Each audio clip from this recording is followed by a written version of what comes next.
But we should move on and look ahead to the main show this week, which is on Sunday after the delay to it. The Wallabies take on the All Blacks at home for the first time this year. It is Bledisloe 3. Bledisloe, of course, resolved, and congratulations to the All Blacks for winning it. 19th in a row for them. Yes, indeed. But the Rugby Championship goes on, and this is still a huge game in the context of that. It is. Did you have down there that it's in Suncorp? I'm pretty sure it's not in Suncorp, is it? Oh, isn't it? No, I believe it's in Perth. Okay. It's in Optus Stadium in Perth. Okay. In Western Australia, and the rest of the tournament's being played at Suncorp. No, right. So crucially, there is no Suncorp game. So they have two games in Eden Park back to back, and then they don't even get to play in Suncorp in a reverse fixture. I know it's unfortunate. It's not right, is it? No. It's they have had some success in Perth against the All Blacks before. I believe their record win over them might be in Perth. Very good. But Perth can create great noise. Yeah, they're good rugby people. I'm happy to see them have a game, in fact, with the rest of it in Suncorp, but obviously they don't have that particular juju. The referee will be Andrew Brace, so just brace yourselves for that. It could be a whistly kind of game. There could be some pernickety kind of scrum pens in amongst all that. That's definitely a factor for It's them. not a Southern Hemisphere ref, which will be interesting. That's true. It'll be interesting to see if anything significant comes of that, if one side gets on the wrong side of them. It's just another Rugby Championship game, really, as far as these two teams are concerned. I think you're not wrong in saying that they're a little tired of each other, that the Bledisloe intrigue is gone. Yeah. But what I would say is that from an intrigue point of view, that the 57-22 margin is not a true one between the teams, and I think I'm very, very excited to see Australia have a cut off them at home with their home fans in Perth, who will be loud. And I think this is a good team. They're hurt a little bit. Tate McDermott was talking in the week about how it was an embarrassing result the last time. They need to cut out the errors and shape up for this game. I think they'll be hungry. I think if the All Blacks break out the Kamite again, I think as they've done the last couple of weeks, it's like you're not being respected here, Wallabies. They've got to come up and show something, and they definitely have the ability to do it. So from that point of view, it'll be a very intriguing game. Yeah, they do have that ability. I think their confidence will be a little bit brittle, though, given that just given the shellackings. If things start to go wrong, then it can snowball much quicker. And then conversely, if things are going wrong for the All Blacks, there's more time and more calm about them to kind of fix that and scrape out a tight one. So there's definitely, I would still, despite the home advantage, which will play a part in it, I don't think we're going to be looking at 57-22 at all, but I would still make All Blacks favourites for it. I'm expecting a good game of footy here to kind of kick us off on the Australian leg of this Rugby Championship. They're getting very used to hosting this competition now over the last couple of years in COVID times, and we're kind of all just dying to see all these other teams join and mix it together, but they can't kind of overlook this game because of the fact that Bledisloe 3 is now a part of that Rugby Championship. It's just because Bledisloe's decided doesn't change it. It's going to be another game of razzle dazzle offense taking each other on. As far as the squads are concerned, we actually are in the unusual position of not having them this year. They're being sort of delayed. It's obviously a Sunday game, so I think they will be out by the time you guys see this video, but we haven't them here at the moment. There isn't too much in the way of surprises. We have a bit of info about what the squad will be. Ardi Savia is going to captain the All Blacks for the first time this weekend, which is obviously a big one. And then there's obviously Sam Whitelock, Aaron Smith and Richie Mo'unga, who haven't travelled. They're back in New Zealand, I think, waiting on the births of their children. Very good. Perhaps we'll join up with the squad at a later date, but obviously that leaves, I think, TJ Perinara, we're pretty sure, Bowden Barrett coming in at 10 with DMAC at 12. Yes. And then DMAC at 12 or third? Oh, no, 15. Sorry. That would be an audacious enough. No, Havili at 12, of course. Yes. DMAC at 15. And then obviously you've got Patrick Tuipolatu to come in. You also have Tupou Vai if you want to go that way. You've got Ritalik and Scott Barrett could start the game, so they've plenty of options at lock. They do. They'll fancy their chances of whichever combination they pick from their squad. They'll still think they probably have the edge in the tight five, and they're probably right on that. And just in terms of the caliber of guys, and just looking at some of things like Loto's showing against them, Salakai Loto's showing against them last week, and he's a guy that they do have to lean on. And even Darcy Swain and Matt Phillip were struggling to get purchase against those tight forwards, and you have fresh guys that they can roll in, the likes of Tuipolatu, who hasn't seen game time in this Bledisloe series yet, and he's like, he could come in and do a job. job. Sure, he did last year. He was doing a mighty job against them. So yeah, absolutely. Yeah. I mean, from the All Black point of view, that sort of strength and depth is still massive. Yeah. They also have George Bridge and Anton Leonard-Brown back available. So obviously they have gone with Reece. They have gone with Reece and Ioane, and they've also gone with Reece and Jordan with Ioane at 13. Yeah. They have an Anton Leonard-Brown to throw back in there if they need to. I feel like Havili has boxed off the 12 shirt. I would be surprised to see them go Leonard-Brown and Ioane, although they could. Yeah, but listening to different combination for the third game, it's possible. They are still testing things out. They probably want to figure things out before when the Springboks come knocking. I was listening to John Plumtree talking about the game, and he was saying that wholesale changes are not really what the not in the offing and not what's called for, especially when you consider the Whitelock, Aaron Smith and Mo'unga spine leaving the team. Already some forced changes. So I think continuity is probably where they'll go. They have a choice whether they want to go with Leonard-Brown or Ioane at 13. I'd love to see them go Havili, Ioane. And then obviously George Bridge could come on and score a great load of tries, or you could stick with Will Jordan and Sever probably Reece, score at least one try each. There's a lot of talent out there to pick from for if you're an All Black fan. And then for the Wallabies as well, you have some continuity as well that they would probably see from them. It's not going to be a wholly changed team you'd expect. There's been a bit of news, all kinds of news coming out of the Wallaby camp over the last while. Quade Cooper in the squad. Yes, that is a rumbling. He was out doing media on Tuesday, and there was all kinds of speculation. It seems like that's simmered down and that cooler heads have prevailed, and they're not going to just throw Quaid out there to add his name to the list of guys throwing intercept passes. Yes. I think they're wise to stick with Lolosio, which is probably what they will do. Be very surprised to see a guy. Quade Cooper, very, very talented player, but he hasn't played rugby at a high enough level recently enough that you could throw him out there against the All Blacks, the toughest challenge in rugby perhaps. I just don't think that makes any kind of sense. I think Lolosio will be the guy. And then they obviously have a couple of other decisions to make. I think Vunivalu, the league convert about whom there is so much hype, is back knocking around the camp, but I think it's a week too soon for him. Likewise James O'Connor, another week too soon thing. I think he is joining back up with the camp, but it doesn't look like he's going to be in this week. And obviously there's Salakai Loto also awaiting the birth of a child. There you go. So many lockdown babies arriving for both teams. He's not going to be around. And Isaac Rodda, who obviously was around, I think 23 times capped lad who's been around the block a bit for the Wallabies. He's going to come in, hopefully in around to make an impact. And then they have decisions to make. They have decisions to make around the midfield, because Karevi, I think, might be an option. He's come back in from Japan. Very useful asset in the midfield. Class player at his very best. And then obviously they have that other bunch who they've used to not much profit so far. It hasn't quite clicked for anyone. They could go Paisami, Ikitau, Tuamua, and then obviously Pataya as well in there, and then Karevi as well. So it's a serious amount of calibre to be bringing to any kind of tournament win the centre just alone. There's a lot of teams, ourselves included, who are envious of that amount of talent. And yet you'd still, are they still going to end up with Tamua in there somewhere? Or I don't know. He's definitely frustrates me. His form isn't terrible, no. But he definitely, there's moments where he just flings odd passes. He doesn't quite trust himself on the wide passes, doesn't distribute that well.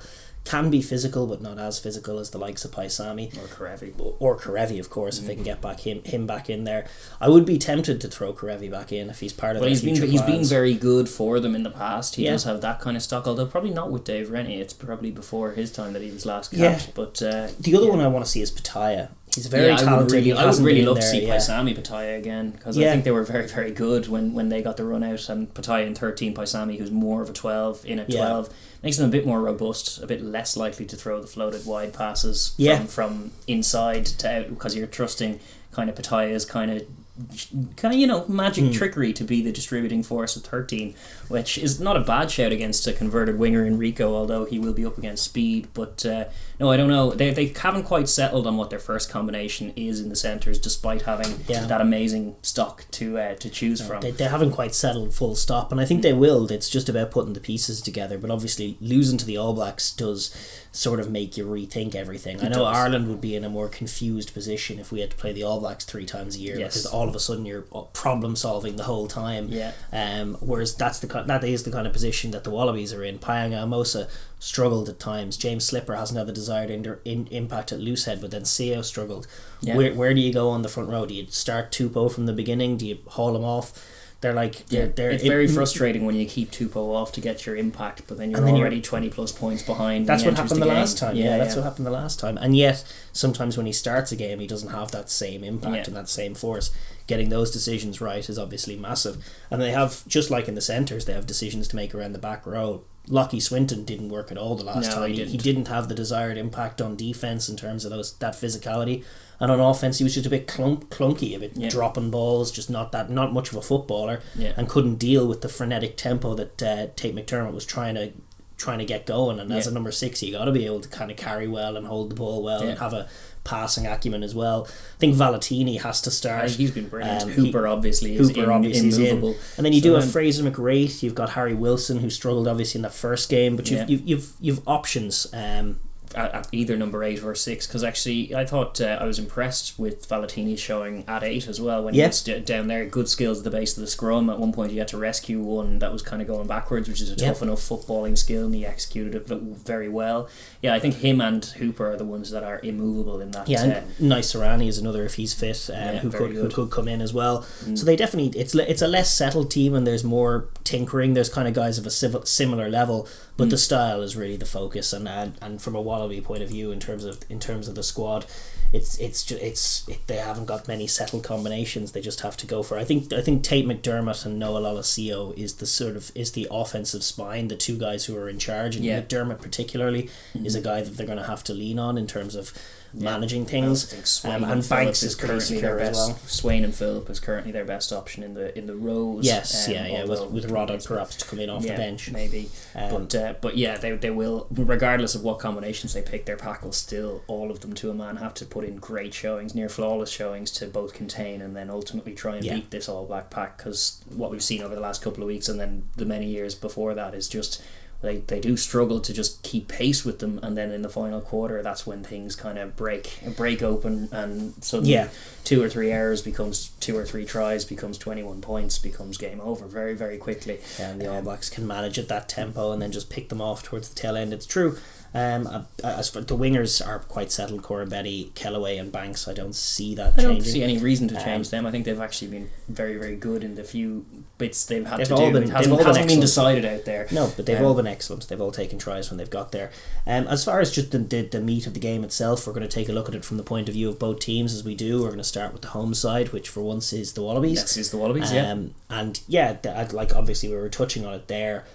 First and foremost, it's about sort of from an offensive point of view, it's about doing a lot better minding the ball. They dominate possession and territory to lose the game by more than double scores. I think, what was it, 20, I can't even remember the margin. It was 35 points. 35 points they lost by the last time out, and they dominated the ball. They've got to be smarter. They've got to let Tate McDermott run the show, and they've got to punch holes around the fringes, which they found some success with. They just weren't patient enough to exploit, because McDermott was good at probing that channel all day. And he towards the beginning of the game particularly. And then you'd have guys like Hooper and even some of the great even Lachie Swinton, when he managed to hold the ball, was finding some seams in and around the ruck, which is fine. If they can kind of build on that and get a bit of momentum, Tate McDermott will get them going forward. They do need tempo, but they certainly need a calm in their decision making that has not been there so far, and I think they should retire the wide pass. I think they should be but not unless it's absolutely there. Well, if it's there, obviously, but the by stock pullback and I'm just going to float it out here, and there's not much shape. It can only hit one man. Exactly. It's getting red. Receiver. It's like we make a line break, we think that the next thing to do is to flash it cross field, which is a Dave Rennie staple, but the All Blacks are just wise to it, and the quality of the pass isn't good enough, and it's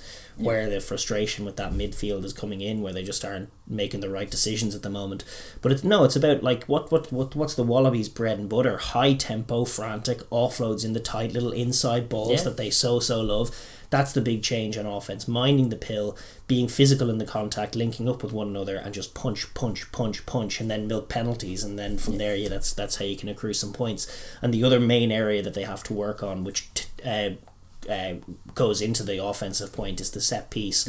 Like it's been so kind of up and down and dodgy, and even you guys like James Slipper, who isn't as good as people say he is at scrummaging. He just isn't. He's not as strong as the very best guys in the game. He gets a lot of credit for doing stuff at Super Rugby level, which is a level up in a lot of areas of the game, but not in scrummaging. Yeah. And like he's trying to attack the All Black scrum, and you can see that you're having this happen in games where he's basically going after them and then slipping and falling and then giving away penalties. Like Tupou is the only guy in that whole front row who can really have a cut at his man 1-on-1 in the wrestling and win most of the time. For the most part, they need it to be solid, and it's the same at line out. Just let's have it be simple and effective. Was disastrous at the opening of the last game as well. They lost like 4 on the bounce, didn't they? And it's they're very good. They're very, very good at striking off set pieces. One of the huge staples of Wallaby rugby, and always has been, and a huge part of how Dave Rennie likes to attack as well. They can find seams. They have found seams. That Kellaway try from the first test with the line out dart to Hunter Paisami was brilliant. Even in the last game, they had a lovely one over the top that ended up 2 offloads, and then it was Tupou charging through on the short line. Very successful strike move. They need more of them. Matt Phillip is phenomenal at running a maul. Like if they can actually solidify at set piece, they haven't got a Sam Whitelock to deal with this week, which is a huge difference maker because he is the reader from the All Black point of view. Everyone else is singing to his hymn sheet. So I think from a Wallaby point of view, it's not about doing fancy stuff.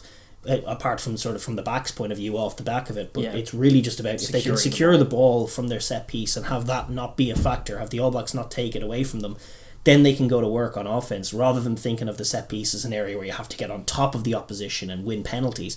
Just if they can secure their own ball off their own set pieces, it will add so much more to their offense because of the frenetic tempo and speed to everything, even at the scrum time when they're trying to have a cut and winning some penalties and losing others. It's just taking the set piece strike play out of their game, and I think that's just a huge part of what this Wallaby team can do well and needs to. So I think that's it, honing in on the set piece and then just on the multi-phase, minding the ball. You can throw offloads, but just be smart and play off each other, but mind the ball, frustrate the All Blacks, make them give penalties away. Which they will, and they have done. Even in these 2 Bledisloe tests, we've seen kind of large sequences when the Wallabies have put together some decent phases, which they've been well capable of doing for well over a year. Ever since Dave Rennie's come in, we know they can string a few phases together and play with nice tempo and a bit of width and ask probing questions with their ball in hand play. And as soon as you do that, this All Black team will probably give away the penalties that will see them kind of get entrances, and if they can, as you say, secure that set piece, be confident in their ability to secure it. It's so important. Such that they're not doing goofy... Like, if they lose... What's happened before is that they lose just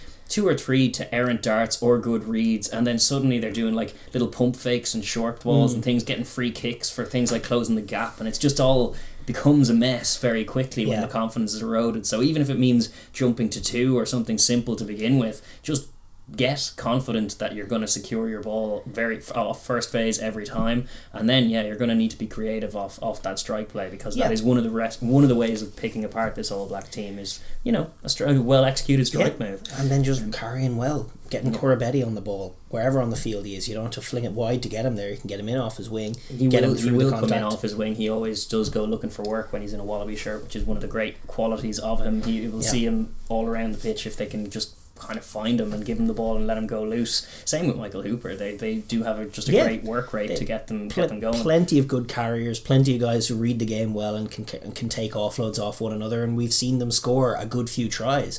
Just take away the free points that they gave the All Blacks the last time, play a much tighter, more efficient game, and instantly already it's much closer.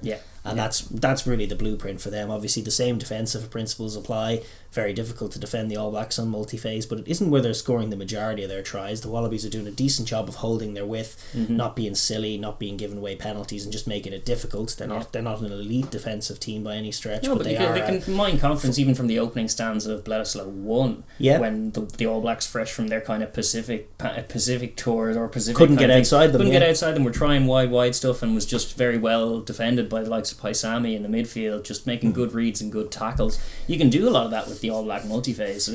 Sometimes they stall themselves and they will go to the kicking sometimes, but it's just the raggedy moments. It's the moments where Wilson in that first test got a little too tight and Monga stepped him, and the All Blacks were just gone and took a try. And then towards the tail end of that second test, there was a good few of them at it, just missing odd tackles here and there, letting just their mind slip and stop marking a guy. Down against the All Blacks, that's when the scores just rack up and everything becomes less cohesive. Obviously they can't have that. If the team could adopt the mindset of their captain a little bit and just keep hustling hard, well, he is doing a lot of follow me football these days. He's kind of just leading from the front, and you don't need to reward his gung-ho awesome carry by having him look up from the ruck only to see that the ball has been thrown to an All Black winger and he's trotting up the other end of the pitch, and it's like, what? I just gave you go forward, guys. Like they definitely need to tighten up in all areas, literally all areas. Just be less sloppy is essentially the mission statement for this Wallaby team, because I think, as we've touted all year, and as evidenced by their series win against France, is like they do have a really good team here. The sign of something really, really special coming in Wallaby rugby. It's unfortunate that you have to face the All Blacks 3 times in a row before you even start your season. It's a very tough thing it's the toughest test of any team to open a season at all, and it does give you kind of a false negative of where you're at, because I think they're a better team than they've shown in this Bledisloe series so far. And I think just the hope is that they kind of do themselves proud by not being as sloppy as they have been in moments, and in front of their home fans, being up to the pitch from minute one, being there for the physicality, putting in a few big hits but legal clean hits as well, getting the crowd into it early, and then just trying to stay calm in that kind of chaos. Make it count. Make big moments count on the scoreboard. And that's so important. They need to start well, as they did as they didn't in any of their games this year, because the French tour was all not starting well. No, it's like go 15-0 down and scrap back into it. They've got to start a little better, and it's on Tate McDermott and Lolosio, who are so young, 23 and 21, playing this game. Like it's very high tariff stuff for guys with so few caps, a handful between them. But it's on those guys to run a sharper offense and to just play a less frenetic but more effective and still sharp and quick and physical offensive game, just to even out the numbers, and perhaps use the All Black strength against them by, if the All Blacks are just going to kick it to them and defend and then hope to soak and strike, just punishing them by holding the ball the whole time and getting them out of the game and forcing the All Blacks to rethink what they're doing. Or dialing in the 50-22, which of course is both something we've yet to see from both of them. We've yet to see just yet. We've seen some nearly 50-22s in the tournament so far, but I would love to see even Banks from fullback executing. He has a lovely punt, or Lolosio. It's a very good way to get yourself in. It's a circumstantial one. I don't think it's one they're likely to work in on multi-phase. I just think the cover's there at the moment. You're most likely to see it off the return of a box kick. Yes. I'd say it'd be the most likely one. If the All Blacks just box kick it to you and it's too deep and you see a bit of space, that's where you're likely to see it. But I think this is one of the least likely fixtures it was more likely to be in the Springboks Pumas game, and there was nearly one, but it wasn't given. That's right. It's probably not a game for it, but I would think of all the teams in it, the Wallabies are the ones that should be having a mind to do that, especially if they are securing their line-out ball, which is plan A. But just punishing the All Blacks for kicking to them and expecting their mistakes to be paying dividends. That was kind of what they were obviously a less clinical team last year, the All Blacks, but the model of the Argentina victory that was built on defence, and stoic defence at that, was kind of like the All Blacks were waiting to pounce on errors that just weren't coming. And their defence was able to deal with their multi-phase, so then they'd be kicking to them, and they just ended up in a stalemate of a tight game that the Argentinians were pumped for and ended up edging. It would be nice to see the Wallabies kind of just deny them those scraps that they do love to feed off, because they've had so much purchase off it in the last 2 tests and over the last few years. If the Wallabies can just be so unrelentingly tidy and stingy with points in terms of turnovers and errors and things like that, penalties, all of these free entrances, if you can just tidy that up, we'll see a very different game to the ones we've seen over the last couple of years. But they're not going to win it until they can improve unless they can play a perfect game really, and improve on those top 2 inches before half time, after half time. Like after half time is the one I've emphasis on. In this particular fixture, the history of the third quarters in the last 5 years has been just brutal. Brutal stuff in terms of like brutality from the All Blacks and just brutal if you're a Wallaby fan looking at it going, no, every time. Every time. No learnings, just everyone's already gassed as we arrive at the 50-minute mark, apart from Will John. Yeah. You know, it's brutal. Yeah. On a happier waters, we can take off our Wallaby cap and put on the All Blacks cap, and it's a rosier picture. Indeed, I mean, listen, I guess it's a little more complicated than just keep doing what you're doing. It's kind of keep building on what you're building. Yeah. But it's interesting. It's exciting to see the TJ Bowden axis back for after the Hurricanes stalwarts who played so many games together. We haven't seen them play together in ages, donkey's years seemingly. That's true. But it's definitely exciting to see those guys at it again. They'll have to be, as they were, they'll have to just frustrate the Wallabies. They have to expect that the Wallabies will come out absolutely firing. They're going to have a home crowd in front of them. They're going to have that extra big energy. Collisions in the early goings, a few Exactly perhaps a big shove from a Tupou, big kind of up against it moments that you're going to face. You're going to be against the 16th man of the crowd, as well as just a very physical challenge from the Wallabies in the first half, but they'll be confident that if they can weather the storm, it starts with disrupting them. It starts with disrupting and frustrating them, which is, we talked about it from a Wallaby point of view, but the set piece, if the All Blacks have done a great job so far of disrupting the Wallabies and just not allowing them to have clean ball. The pack have been absolutely phenomenal in that area. George Bauer, I think, has been really great. Great find this year. They have been physical and game for every moment of it, and then have been lethal on the other end, and that's the key. That's the key marker for them. If they can just frustrate the Wallabies, not give them that set piece platform, then when the Wallabies have the ball, they've done a great job of soaking up most of what they've had to bring. If they can just do that, obviously tighten up the penalties, and then when they have the ball themselves, it's kind of it's a paid by numbers thing, but they know how to strike. There's so much talent there. They just play a patient game and make hay with the errors when they come, whatever errors they may be. And they'll hope for a few of the guys who, like you mentioned, who are coming in for this week. They have the joy that very few teams have, where they just have such a caliber of players that it's tough to get into the team, very, very tough to get into the team, that when you do, you're going to be desperate to deliver and desperate to get on the score sheet in games like this. You'd hope to see that kind of energy from guys who are stepping in to fill the boots of the likes of Whitelock or the likes of Aaron Smith. Like the service from halfback, I do love TJ as well, or I like Weber too, who's in the squad, but Aaron Smith has been just flawless in those first 2 weeks in terms of just clearing rucks at breakneck speed. Like his pass for that Dane Cole's try, Cody Taylor try last week was, or a couple of weeks ago, was just phenomenal off the left hand off the base, just whip it wide across like nearly 20 metres in an instant.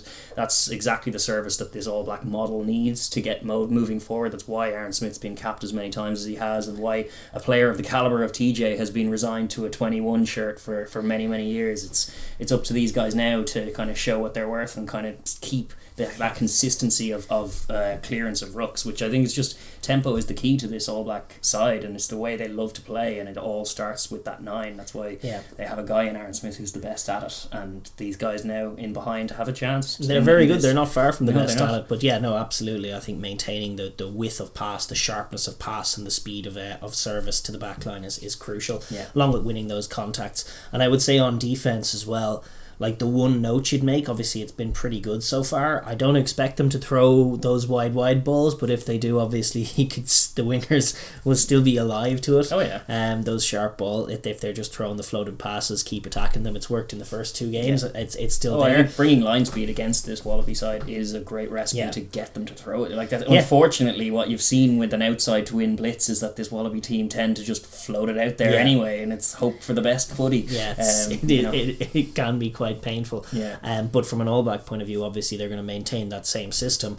The only note that you'd give is attack the ball a bit more. Like really do go after the ball, because they make such hay on turnover, and the Wallabies can be a little slow to clear their own ball. So just making a mess of that ball in contact would be the real keynote. I think when you lose guys like Artie to step up in that area, because he's brilliant at that. Brilliant at emerging from a tackle the other side with the ball and looking for options. That's where chaos happens from a Wallaby point of view. That's where good situations turn into catastrophic situations, and that's what you want to see. And I think as well, like you talk about the loss when you do lose Aaron Smith, and it's a major loss. He's the best 9 in the world, but you gain something with TJ coming in on the defensive side an of the ball. extra 10 kgs. He floats behind, and, he's covering the little chip in behind, which is an important job. He has more jackal steals. Exactly right. When he's covering that in behind the line, he has an eye for where the contact's going to be and can come in and find that ball. Yeah. Like, if they can just make a real point, especially with the Wallabies, who are going to have to try and attack, and they love to attack, and they're going to be looking for more contacts and less floated passes this week, if they can make shite of the contact area and destroy Wallaby ball legally, do it while you're in the tackle and in the air, and then once it's gone to ground, the tackler let go, roll away, and then the next guy in, come and disrupt it. But if they can really target the contact zone and win that area, make a mess of it, it'll end the Wallabies. It will. They won't be because it'll take the crowd out of the game as well if they're losing contact and or the ball in contact and that kind of stuff. Attack that ball. Yeah, they still, transition is the key for them. It's where they're the best team in the world unequivocally, is that switching from defense to offense in a heartbeat, and just having everyone on the pitch being on the same level once the turnover comes, and all of them running aggressive support lines. You saw it in that Brodie try we were citing from last week, where it was like drop ball from Lachie Swinton. Instantly we're going to flash it right through Rico to his brother. Artie finds a seam, D-Mac gets his hand on the ball, it goes through his hands lovely, and it's Brodie trotting in under the post. Lovely flowy counter-attacking sequence that is just a knife in the heart of a Wallaby, because it was from a Wallaby foray. It's from them getting a little bit of go forward, and then suddenly nope, it's 7 points the other way. That has been kind of the key to the New Zealand long-term success over the last 19 years of Bledisloe supremacy for them. Really, it's been a matter of making their, like, waiting for opportunities on turnover and making them count every time, and then just waiting for the Wallabies to kind of fold when you do, because ultimately by the end of the third quarter the Wallabies have nearly given up because of the accuracy of the turnover and transition, and that is still going to be a focus regardless of the rotation of personnel. That is going to be a key focus for them. You see, Foster's been saying it for the last season. It's just skills and discipline. That's what he's talking about. Skills and discipline. And listen, Bodie Barrett as well, back in at 10, where he belongs, with a point to prove, and Mo'unga having put some pressure on, and him not having done so well so far. This is true. His form's been a little patchy since coming back from Japan, but his caliber is so high, and his ceiling is just beyond everyone else on the pitch. Near enough, he can absolutely sparkle. And I think, was it 5 tries he got against the Wallabies that one time a couple of years back? Well, that straight line that he runs off set piece, he's done it to Ireland as well, where he just from 10 just carves to the outside of the 9, and the 9 can't cover him because he's too quick. He could run between Paisam, those very young halfbacks on the other side. He could try and test their gas. He'll test them in all kinds of ways, and you would be excited about the offensive potential from an all-back point of view, but conscious enough of the capacity for the Wallabies to frustrate it if you let them have it their own way in the contact area. Still have to be mindful of Tupou, whether he be on from the beginning or after 50 odd minutes. You still have to be mindful of him. He's such a world-class operator in his field, and it's something you have to be alert to at scrum time. No question. But listen, with all of that said and done, how do you feel this one's going to go? I feel that this one's going to be a better game than the last one. Yes, I agree. I feel that the Wallabies will show some good hustle. My dream is that they're ahead at halftime.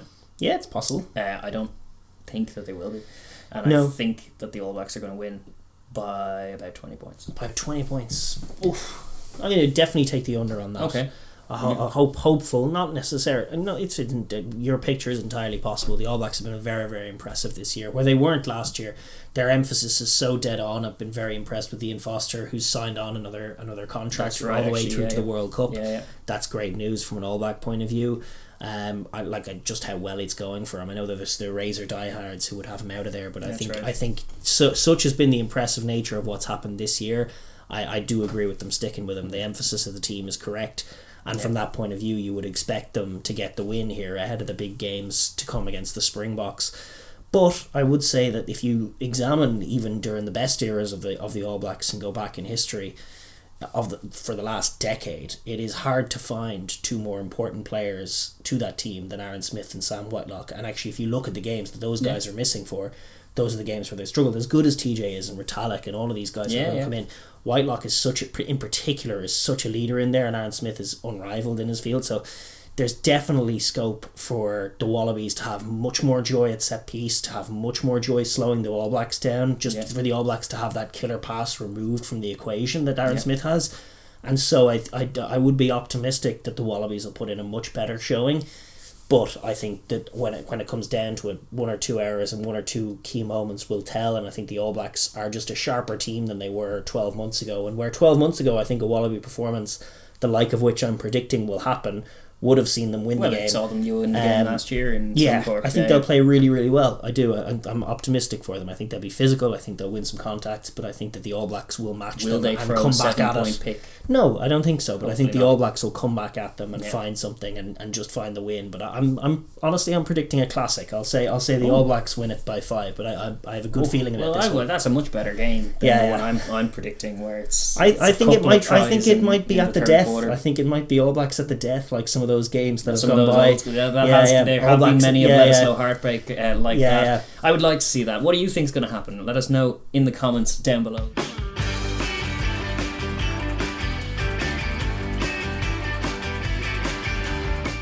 Thank you for watching the Overlap Rugby podcast. If you enjoyed that video, please be sure to like and share with your friends. And if you'd like to hear more of what we have to say, please be sure to subscribe and click that bell so you get notified when we upload our videos. And please join the comment section as well. We like to get a fun conversation going here.